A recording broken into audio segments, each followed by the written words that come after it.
Guys नमस्ते जुलोपा हजुरलाई स्वागत छ मेरो युट्युब च्यानलमा। आयो हजुरले सन्चै हुनुहुन्छ होला र म पनि सन्चै छु। आज चाहिँ हामी चाहिँ नानीको स्कुल जान लागेको। नानीको स्कुलमा चाहिँ कलाकार आउँदैछ अरे गाइस। हामी चाहिँ जान्न भनेर बसिरहेको। अहिले दिउँसोको 1 बज्न लागिसक्यो गाइस। हामी बोलाएको छ पछि छु गरेर हामी जान लागेको छौँ स्कुलमा। हामी दुईजना जान लागेको छौँ। हामी चाहिँ बाटोमा हिँड्दैछौँ गाइस।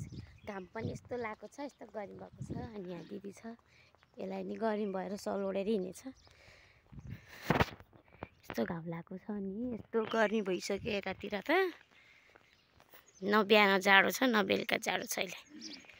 अब चाहिँ हामी घरबाट निस्किसकेको छ। यहाँबाट चाहिँ हामी म्याजिकमै जान्छौँ। अनि हेरिदिनु होला।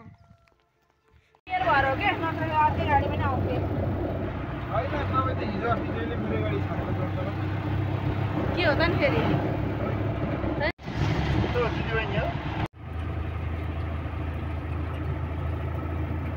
त्यो ढुङ्गा बाँच्चाको ढुङ्गा निकाल्ने मान्छे पनि कोही भएन कहाँको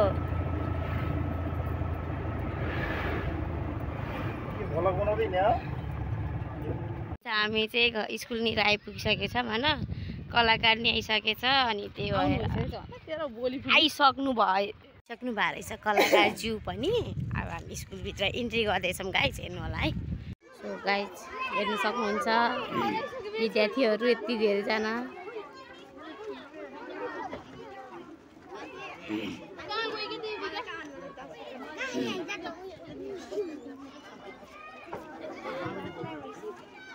विद्यार्थीहरूले छोडेको नि छैन,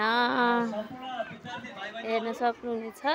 हामीले पूर्व सूचना गरे बमोजिम हाम्रो विद्यालयमा विद्यार्थी किरा झैँ छ। नाटक मञ्चनका लागि हाम्रा राष्ट्रिय गहनाहरू, आदरणीय व्यक्तित्वहरू, आदरणीय कलाकारज्यूहरू विद्यालयमा उपस्थित भइसक्नु भएको हामी पनि पछि हिँडेछ।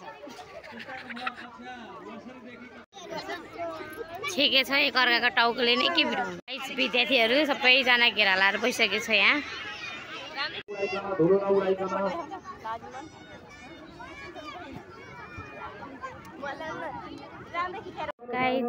कुराहरू सबैजना बसिसकेको छ यहाँ।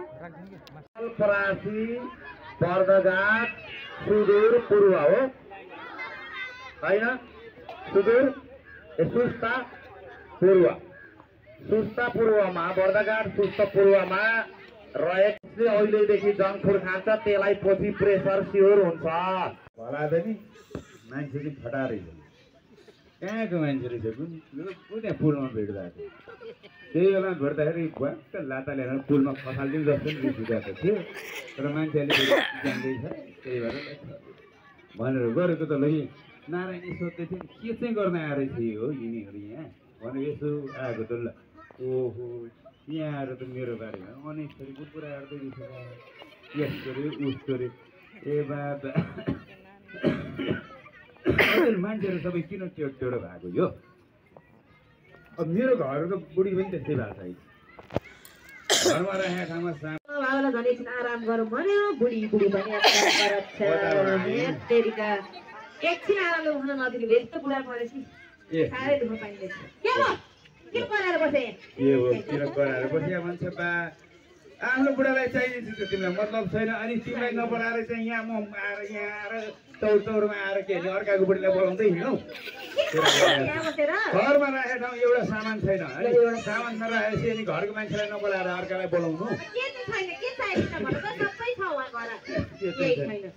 हिजो भर्खर ल्याएर त्यो दराजमाथि राखेको मेरो चुरोट यहाँ आफूलाई गाह्रो भयो यसरी चुरोट खाउँ भने त चुरोटै छैन। भयो अब चुरोट सक्यो कहिले काहीँ खान सकिन्छ क्या, राख्नु पर्यो। त्यो भएन भने अर्को विकल्प त सोच्नु पर्यो भनेर झन् खैनी सुर्ती पनि यसो दराजको कापमा यसो लुगाएर राखिराखे। त्यो पनि पो छैन बा। चुरोट खान्छ, करा खुकार खान्छ, जहाँ मन लाग्यो त्यही डुटेछ, जहाँ मन लाग्यो त्यही फालेछ। फोरै फोर गरेर त्यतिले मात्र नपुगेर उसले खाएको चुरोट पुकार पराको खोल जति जम्मा गरेर क्या मेरो सिरानी मुनि पो राखिरहेको बनाएर सुत्न सके होइन। हेर्नुहोस् है, वाक्कै भइसक्यो म यो बुढाले। रे बुढा सुन यहाँ, तिम्रो त्यो चुरोट पुकार पराक सब मैले मिलाएर पोको पारेर खोज्ने बित्तिकै भेटाउने ठाउँमा राखिदिएको छ। फ्याँक्यो रे सबै अब ए बाबा आफूले त्यत्रो पैसा तिरेर ल्याएको चिज यसरी फ्याँक्दिए भन्नलाई अलिकति लाज शरम लाग्छ कि लाग्दैन ए मलाई लाज शरम लाग्ने तिमीलाई चाहिँ त्यसरी चुरोट खाएर टुक्टुक गरेर हिँड्ने अब मलाई खान लाग्दैन रे अब नफालेर अब के गर्ने त तिम्रो चुरोट पुकार परा के मन्दिरमा लगेर मैले पूजा गरेर राख्नु ए बाबा अब आफ्नो बुढालाई नभई नहुने चिज यस्तो महत्त्वपूर्ण चिजलाई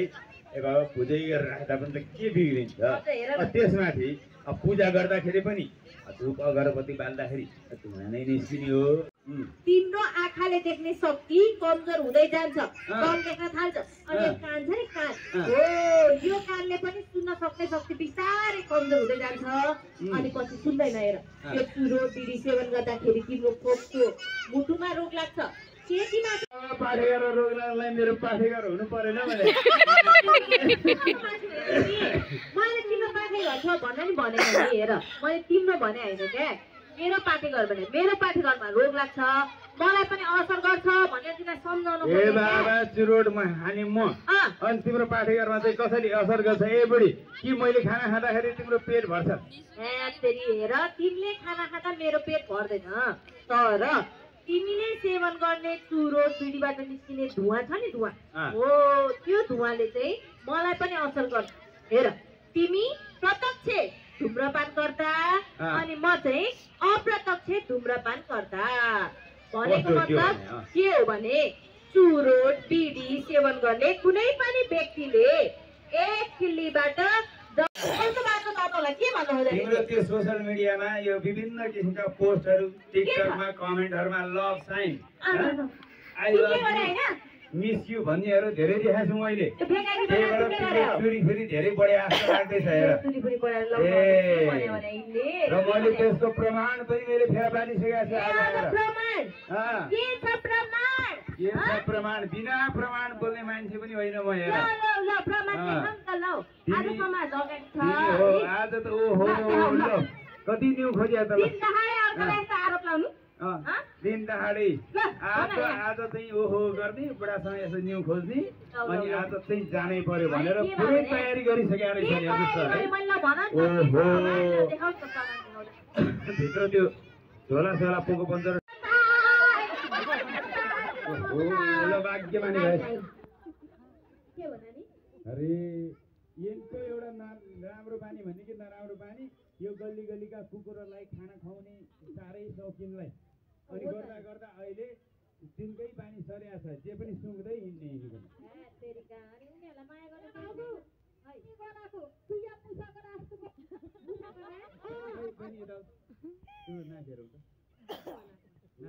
नाकमा गोबर अड्किया छ कि भनेर हजुर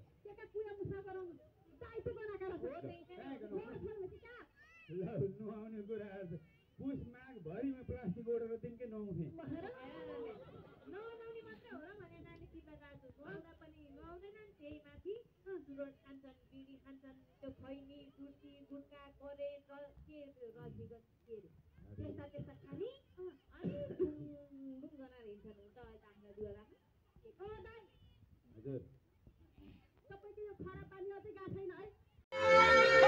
छोडिदिन्छ भनिसके त भने त्यस्तो हेलो मित्र यहाँ सुन्नुहोस् न तपाईँलाई अहिले मलाई एक मात्र थाहा भएर हुन्छ कति मान्छेलाई मानव बेचबिखन जस्तो यो जघन्य अपराध भइरहेको छ भन्ने कुरो थाहै छैन हो तपाईँले ठिक भन्नुभयो अशिक्षाको कारण गरिबीको कारण बेरोजगारीको कारण अभावको कारणले गर्दाखेरि हाम्रा यहाँ कतिपय दाजुभाइ दिदीबहिनीहरू ठगिएका छन् लुटिएका छन् बेचिएका छन् हो नि हेर्नुहोस् अब कतिपय दिदीबहिनीहरूलाई देशमा विभिन्न प्रलोभन देखाउने ऋणी बनाइदिन्छु भन्ने जागिर लगाइदिन्छु भन्ने भनेर यो भारत लगायत विभिन्न देशमा लैजान्छन् त्यहाँ पुगिसकेपछि जबरजस्ती लोन धन्दा गर्न चाहिन्छ जबरजस्ती चाहिन्छ ताकिए पार्छ यस्ता घटना घटिरहेछन् हामीले अलिक चनाखो भएर यस्ता घटनाहरूलाई न्यूनीकरण गर्नुपर्छ त्यति मात्रै हो र विपन्न वर्गका भाइ बहिनीहरू जसलाई हामीले एकदमै पढाउन आवश्यकता छ त्यस्ता मान्छेहरूलाई घरेलु कामदारको रूपमा प्रयोग म चाहिँ हेर्नुहोस् हाम्रो यो गैँडाकोट नगरपालिकालाई धुम्रपान मद्यपान लागु पदार्थ दुर्व्यसन रहित बनाउँछु भनेर कम्मर कसेर लागिरहेको यहाँ एक दुईजना बेवकुफ चाहिँ आफू पनि धुम्रपान मद्यपान गरेर अल्पायुमै मर्ने आफ्नो परिवारलाई पनि अल्पायुमै मार्ने हुँदा हुँदा छर छिमेकी टोल बाँच्ने समेत अप्ठ्यारो पारिसक्यो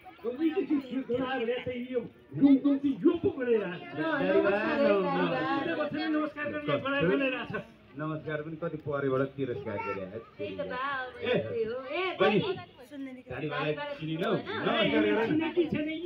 मैले अघि नै भनिसकेँ नि यो मान्छेको कुरा गर्नु भन्दा त सम्झिँदा पनि रिस उठेर आउँछ अलि भेट